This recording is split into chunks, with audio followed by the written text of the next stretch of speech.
What's going on YouTube? It's your boy Wormy. I'm coming back with another episode of Doctor Who reviews. This week I don't even care what that freaking name is, because to be brutally honest with all of you, I feel like I just wasted the vast majority of my time and effort even watching this episode. This is nothing more than an episode built entirely around storytelling and nonsense, and the only real credit I can give this episode is the sole fact that one, Ncuti Gatwa didn't cry, and two, well, he at least did a doctor thing, even if everything around it was just boring. Like, even on the levels of just being insufferable, the biggest issue this episode had was just being solely boring, heartless, and essentially kind of nonsensical when you sit down and start thinking about what it is that they're doing. And what they're doing is telling a story about gods and how people want to have credit and how hurt people literally hurt people. That's actually a line from the episode, mind you. But why don't I just get into what the heck we actually went through in this nonsensical mess of a flop, and we'll come right on over here to this, because guys, I'm gonna probably bust through this episode like that. So we start off with, well, a black man living in Nigeria telling a story about when a field was burning and how his village was burning. And as people are listening to it while he's getting a haircut, he regales a tale of the doctor showing up in a blue box, putting out all the fires, and then planting a bunch of new grass, and that's that. Yeah, that's pretty much all that happens. And this is him introducing everybody to the fact that he knows the doctor and that the doctor's a good person that will come by and save the day. Simple enough, nothing to bicker about there. But then as they're all reacting, rejoicing, weird stuff starts happening. You know, this barbershop isn't such a barbershop, and you got lights going off. You got them saying something's hungry. They want to see more stuff. It needs more stories, so on and so forth.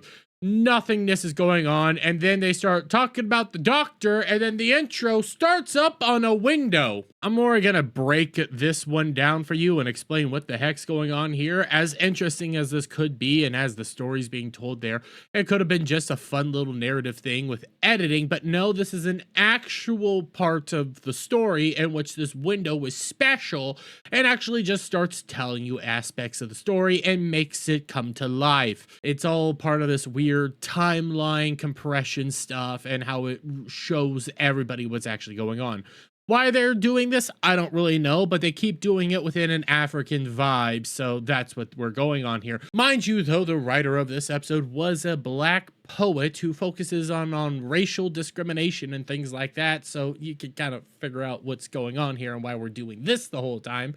But okay, that's nonsense aside.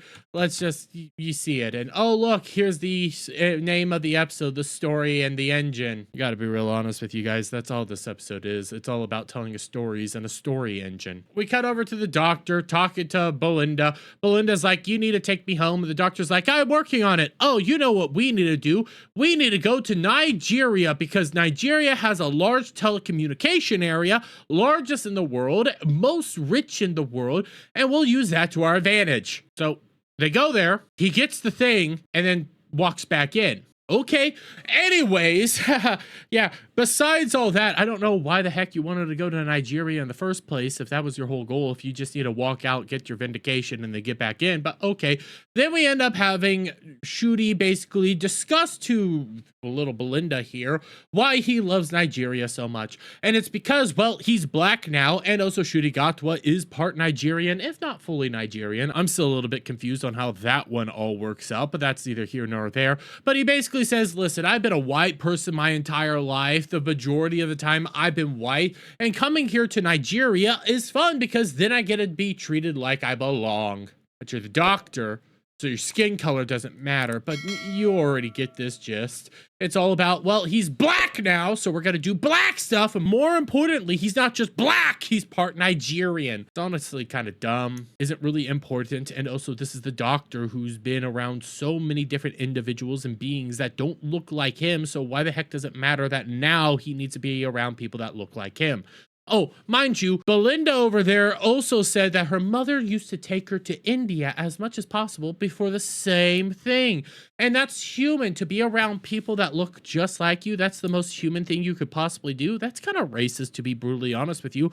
I mean, if you sit down and think about it, what would a bunch of individuals like to say about a bunch of white people just wanting to be around white people the entire time?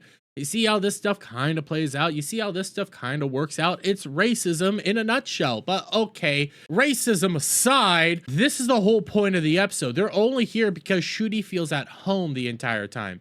So Belinda says, go on, go feel like home.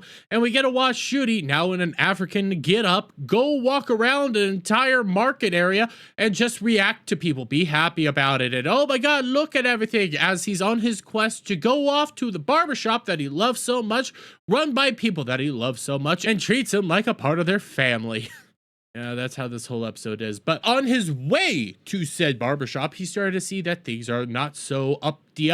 He starts seeing missing signs for all the people that, well, we saw at the beginning of the episode. We're like, what the heck's going on here? He walks over to where the barbershop is, and he's like, well, I could get in here. Goes inside, and everybody's rejoicing that he's here as the door closes behind him. And then we get a cut over to basically over at the TARDIS, where the TARDIS ends up freaking out that, well, he just walked in there, because that's your sign to tell you things are not on the up and up. But as Shooty Gatwa basically hugs everybody, goes like, yay, this is great. We're so happy you're here. You know, we have a long thing to go on here. Black guy right here, whose name I'm not even going to try to remember right now, basically says, hey, I'm no longer running the barbershop. We're under new management. And Shooty Gatwa was basically concerned. And then we see who the new barber is. This dude who is wanting everybody to sit down and tell stories. We'll get the reveal as to why he wants that. But my God, is it just stupid. And I'm just bored. And mind you, we're barely even into the episode right now, and I've already pretty much checked out on my initial watch through of this. It's just lackluster. There's nothing really interesting going on here. And I'm just like, okay, what's the big twist and reveal? Nothing. But anyways, this is our new barber guy. He's now saying somebody needs to sit down so we can tell a new story and, you know, keep feeding the engine. I'll already spoil that bit. And Shooty got to us trying to figure out what's happening. A dude sits down to get said haircut, and we start seeing the, you know, window start doing this thing, and his whole haircut and story is all about how music works and how music sell this thing and blah, blah, blah, blah. Plus, at the same time, he's explaining why black people are late all the time and why scheduling doesn't work for black people. Now, you might be sitting here thinking, no, that's insane. They would never actually put that in a story. No, that's a real thing in the actual episode here, that he's regaling a whole message as to why black people and scheduling don't work out, because it's related to music and how black people don't really care about time. Really don't know how to move along from that one. But okay, then I guess we're just establishing that people are racist nowadays, but okay. So he gets his haircut. Story gets told. He's like, yeah, haircut's good. And then he's reacting after getting out of the barbershop and all the barber sharing, like, oh my God, it's so draining and life consuming and overreacting. And then the doctor's rejoicing at, wow, this is so cool how this window works, and how he's basically just breaking it all down.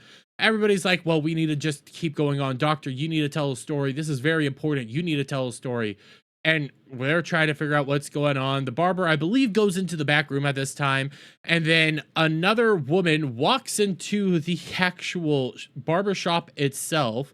We end up seeing this all go down. I'm trying to get the actual shot of that. Oh yeah, this little lady. She comes in, hands everybody food.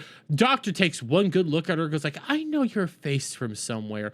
She stares down the doctor, angry at him, and then just walks away. And they're all like, listen, she brings us food. We don't really care. She's the only one. It's only these two people, the barber and this lady, that come in and out of the whole barbershop over and over again. That's how we live life right now. They're doing all that. Doctors try to figure out what the heck's going on. It's kind of nonsensical. Main barber guy here, who used to run the barbershop, basically says that they're under new management again. They're trying to explain how we've been living life this way. It's all been blah, blah, blah. It's kind of boring and stupid. Doctor's trying to figure out what the heck's going on. Everybody starts reciting why they're locked in here and how they miss their family and loved ones and blah, blah, blah, blah. Nothing is really important. So the doctor says, fine, I'll sit down. I'll play along and I'll tell a story. And he goes down this whole thing after having basically his life force kind of sucked out. After putting the whole apron around him, he starts going like, hey, this hurts. And he starts telling a story. But not just any story, guys. I mean, this is the doctor. He has loads of stories. He even mentioned Cybermen, Weeping Angels, all this stuff, all the stuff that we actually care about, you know, Daleks. He said, there's a better story I could recite to you guys. A story of an actual human. A story of a human and her life. And he retails a story of Belinda taking care of an old woman and saving an old woman's life because she's a good nurse and, you know, the doctors are stupid. That's the story, he says, you know, in the grand scheme of stories that the doctor could end up saying, you know, retelling the story of Blink, retelling the stories of maybe a Cybermen invasion, maybe the Daleks invasion, maybe any of those amazing stories that we've seen throughout all of Doctor Who's history, or even telling us a story of something that we knew nothing about, maybe another instance within like another species or something like that we knew nothing about. No, he decides to tell us a story about Belinda and how Belinda's the greatest person in the entire world and she's just a fantastic nurse that saves somebody's life. Not even a story about him. Okay, and again, at this point in time, I'm waiting for the big reveal. I'm waiting to figure out what the heck's going on right now, mainly because I'm just bored. So, okay, this all ends. The doctor gets up, again, having life force basically drained from him, trying to figure out what the heck's going on, and then we watch as his hair grows rapidly again. Everybody's like, oh my god, this is fantastic. You know, the barber guy and black lady here is like, his stories really do supercharge our engine. We'll be there in a matter of minutes. It will be super fast now. Everything's good. Black lady's like, we'll get there sooner than later, and you will sit upon the throne and be a just ruler of everything. You're sitting here wondering what the heck's going on with these two people. I'm just bored. Just tell me already. Quit, you know, jerking me around and just tell me. I'm bored. The suspense isn't even fun. I'm just wanting to get through this garbage. But okay, they're doing their thing. Black Lady's still all annoyed. Frickin' Belinda's over here worried about what the heck's going on because the TARDIS keeps going on and off. She decides to walk the market, tries to figure out. B's stupid, knocks over a basket of like apples or something, and then gets in trouble, and that's that. We then cut back over to the doctor talking to old barber dude, and the doctor's all upset because he's now feeling betrayed by the barber dude because the barber dude is basically utilizing the doctor to get the heck out of here, and the doctor's feeling used and abused by the barber dude because the barber dude didn't warn him about what the heck's going on here. Mind you, the barber dude has been trapped within the barber shop this entire freaking time, had no way to contact the doctor, had no way to tell the doctor what the heck was going on here, and has no real reason to feel sorry for what he is being doing here because he couldn't even tell the doctor anything. So why the heck is the doctor angry and irate with him when the doctor also freely and willingly got into said barber chair to try to save the day? So this whole doctor talking down to the barber who's supposed to be like his buddy and to treat him like a good person kind of feels weird and awkward because there's no real reason for the doctor to be angry in this moment. He could try to do this whole entire story of, I come here to feel like a person and you made me feel like a weapon or a tool or whatever, but he had no way to actually tell you that. He had no way to inform you about what was going on, so why the heck be angry in the first place? This is where you start feeling like they're trying to do some sort of like dehumanization and black thing. Well, I don't even know what's the heck's to go on here. And I'm just bored. I want to get through this slog. That way I can at least get into next week's episode where we're going to be talking about Eurovision and I can make all sorts of fun jokes.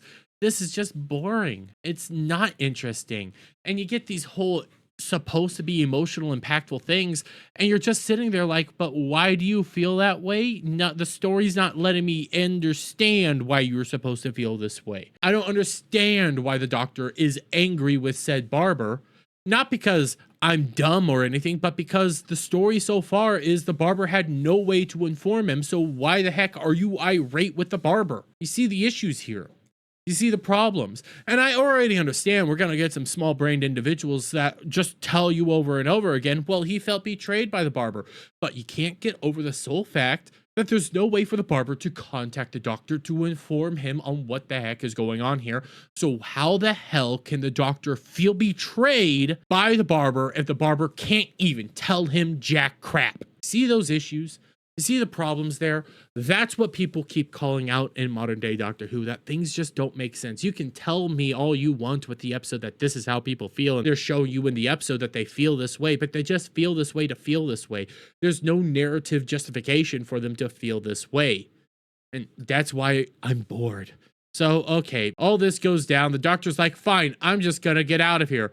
Starts working on trying to get out of here, opens the door, and we see that actually the entire barbershop is on the back of a giant spider crossing a giant web through space. That's what's going on here. And the doctor is amazed by this. It's not like the doctor travels around in a TARDIS and has seen an entire meteor that eats TARDISes that has done similar things. No, he's now amazed that this is going on. He's like, what the heck is this? Again, TARDIS meet black TARDIS. That's my answer there. But okay, we have the reveal. Frickin' Belinda's on her way here, and she ends up seeing a random black girl walking around in the alleyways, and we're supposed to act like that's important, but I don't even know what the heck was going on there. She gets over to the barbershop, and the barber dude's all like, hey, you saw what is actually going on here. I'll tell you my whole tale now and inform you of what's actually going on. I'm actually a all-knowing, super powerful being. I am a god. I go by many names. This is also after the doctor essentially called him a faceless troll on the internet that doesn't have a name and doesn't inform people about their name and is a coward. Pot calling the kettle black there, and that's not a racial thing, mind you, because the doctor just goes by the doctor. We don't know the doctor's name.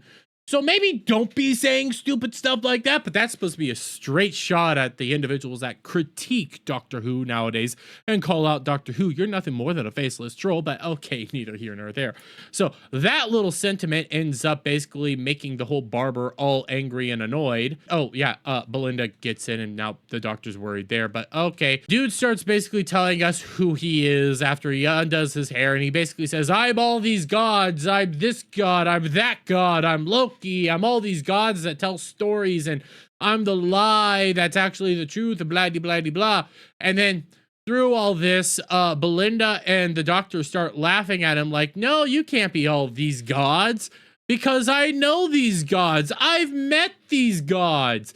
These gods and I are friends and buddies. You know, I used to drink with Dionysus, and we made all of Athens have a drought. I've done this guy with this god. He made me do a gambling bet for try to marry off his daughter, but I rushed out of there very fast. That's actually an important story, mind you. And he just starts going down this list of gods that he's met and how this dude can't be any of those gods. Hold up, this is Doctor Who. Gods aren't supposed to exist within Doctor Who. There's always supposed to be a logical explanation, whether it's aliens or something like that, that actually, you know, explains the gods. Mind you, though, this is modern Doctor Who, where you have the pantheon of gods that we've been seeing over and over and over again. Those gods are very different than the gods that we're talking about now, where they're openly talking about, you know, Dionysus, Loki, beings like that, and how they have fun, good old times with the Doctor. But the gods that we've been having within Doctor Who, you know, the primordial beings, the actual gods within Doctor Who that are also just idiotic to begin with, but that's neither here nor there. All those gods want to kill the Doctor, so what the heck are we even talking about here? See how canon and all that stuff doesn't even matter anymore. Continuity doesn't even matter. The primordial beings that are supposed to be the gods within Doctor Who, those don't even matter. We're now talking about other real life gods that also apparently have existed and have done stuff with the Doctor. Again, neither here nor there. This is all stupid and idiotic. So we end up getting the reveal of who this guy is after the black lady starts going like, it's okay, you don't need to tell him, you don't need to inform him. So he ends up telling them all who he is. He's actually the storyteller of the gods. That's right. He made this magical story ability that could constantly recite stories and tales that would end up making the gods powerful and strong. And he's the reason the gods are so important. And when he wants a little bit of, you know, credit for all the stories that he's brought into this world, you know, as the storyteller, they said, no, you're just a mere mortal. You don't deserve credit for anything. So now he's going to force himself to get the credit because he's a storyteller that caused the gods to have the power. And that's when another reveal happens, you know, as the doctor starts staring down the black lady. Remember that whole, the god that made me do a gambling bet to marry his daughter and then I ran away?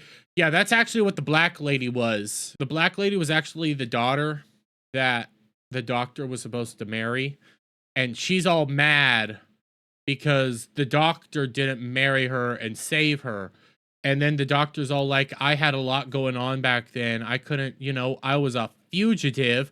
As we see the fugitive doctor, he was a fugitive, guys. He couldn't marry her. He had a lot going on at the time. I freaking hate this episode, mind you. It's not just boring. That's the biggest crime, is it's boring. The stupid parts are the little jabs, re-emphasizing the fugitive doctor, making the fugitive doctor more important than it ever should have been and never should have existed. But okay, let's believe this. So yes, the fugitive doctor was supposed to marry the black woman. Lesbians! So, okay, stuff starts breaking down. They start talking. Doctor gets angry again, just wants to get out of here. And then the doctor's like, tell us stories. No, I won't tell stories. Tell stories. So then the lady's all like, I'll tell a story. I'll tell a story for all of you.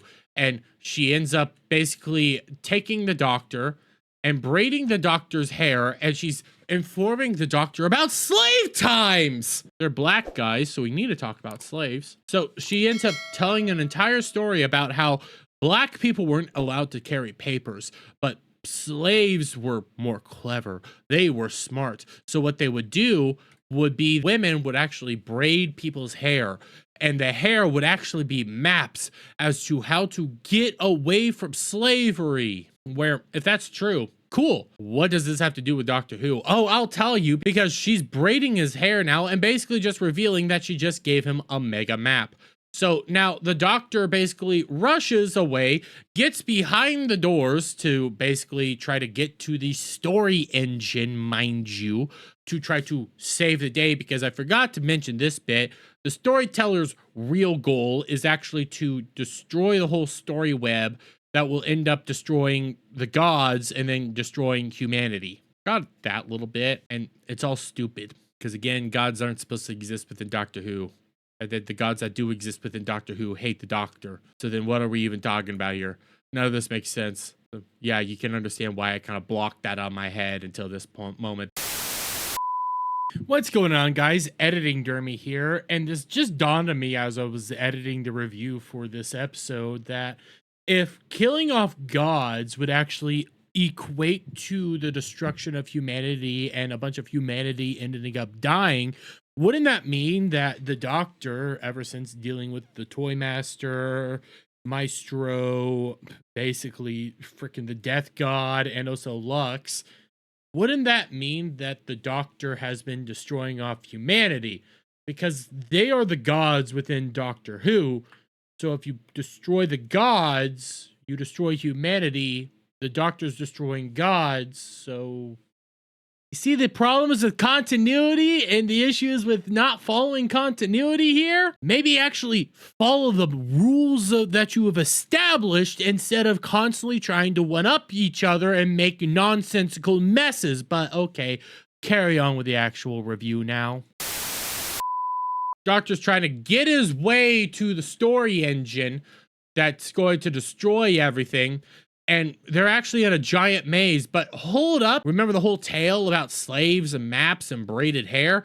She actually braided a map on his head to get to the story engine. So that's what's going on there. Now, storyteller dude's angry with Black Lady because Black Lady's trying to help the day and save everybody. And then the Doctor gets to the story engine. We start looking around. Pretty sure there's a few Easter eggs here. I'm kind of curious what all I'm seeing here, and I'm kind of curious what all is going on there. But we end up finding the story engine, and it's a brain with faces on it. And then it opens up, and within the brain with faces on it is a heart.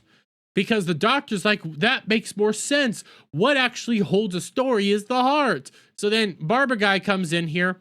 Doctors try to save the day, and then the doctor's like, I will save us all. I will actually do something, because, you know, he tries to take over the whole thing, and he's like, well, actually, I did take it over. So I'm now going to tell you a 6-word story that's going to save everything. He went at one point in time, went back and met a famous author whose name is escaping me right now. I want to say it was Edgar Allan Poe, but I know that's not right, but that's neither here nor there. And he says, I challenged him to a bet to tell me a 6-word story, the shortest story of all time. And he said, that story was, I was born and then I died. And that ended up causing the whole super engine to basically become overpowered with stories of the doctor, as he's just retelling his entire life stories, as all these screens start just being repetitive doctor moments, and the doctor just keeps popping up everywhere, including the female doctor and all that. And the dude's like, I have all this power now. You just gave me a limited amount of power. Everything's good. And then the doctor's like, yeah, but now everything's going to blow up because your machine can't hold all my stories. And then he's starting to freak out like, no, you just you're just destroy us all. And then the doctor's like, yes, I control your engine. You control the doors. So let everybody out. And barber guy's like, fine, I'll let everybody out. Freeze everybody. Everybody gets out. The doctor basically stops to save the barber guy to, you know, free him, because he wants him to sell a 6-word story and have his own story. And then everything's basically done as they all escape. Everything's good. Giant spider machine blows up and the world's happy. So yeah, there we go. And then we end up having all the black guys basically say, thank you, doctor. You saved us. You're so wonderful. But then they look to the black woman who, you know, helped enslave them, kept them captive, wanted to assist with killing all the gods. Well, actually, no, not killing all the gods, but usurping the gods and putting the barber guy on the throne. You know, kept all these people captives. The guys now turn around, look at her and say, we love you. You're the greatest. You kept us alive this entire time. As they end up bowing to the black woman who enslaved them. Yeah. So she ends up saying, arise, go on, be fruitful. Doctor talks to barber dude. Barber dude's like, I have nothing anymore. And the doctor's like, you must live, because I one time want to hear your 6-word story. Old barber dude's all like, I'm going to retire now. Looks over at new barber dude and basically gives him the barbershop and says, go do good work. And that's pretty much that. And then the doctor says, I'll come by for a haircut now and then. Yeah. And as everybody's walking away, everything's good. Belinda informs the doctor about the little black girl. The doctor's like, I never saw a little black girl. That's it. I'm lying. That's it. Again, this entire story was pointless, boring. Nothing really of value was happening.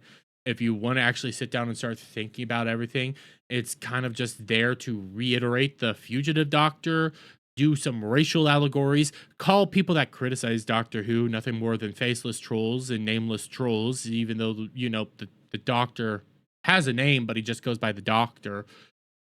Ends up also just being kind of pointless and non-canonical, and also goes against the actual continuity of what the actual story is thus far. Again, when you want to deal with gods, okay, we already are dealing with gods, as much as I hate it and I despise the primordial beings. You want to introduce the other gods from out all of history, you kind of have to balance all this stuff together. You can't have all these different gods existing all at once, and it doesn't flow right. And then the entire stories of where the doctor's getting angry at old barber dude for not informing about what was happening, basically utilizing the old doctor to try to save the day, but had no ability to actually inform the doctor of what was going on. You see the issues here, you see what's happening here. Nothing makes sense, and I'm just bored. I'm bored, guys. And boredom's one of the worst things, because boredom's a sign of apathy. When apathy starts setting in, guys, your show's dead. Nobody's really caring. And heck, to drive this point even further, if you've stuck around long enough to actually watch this, we can even come over here to the overnight ratings of this episode, and we can see it's dead.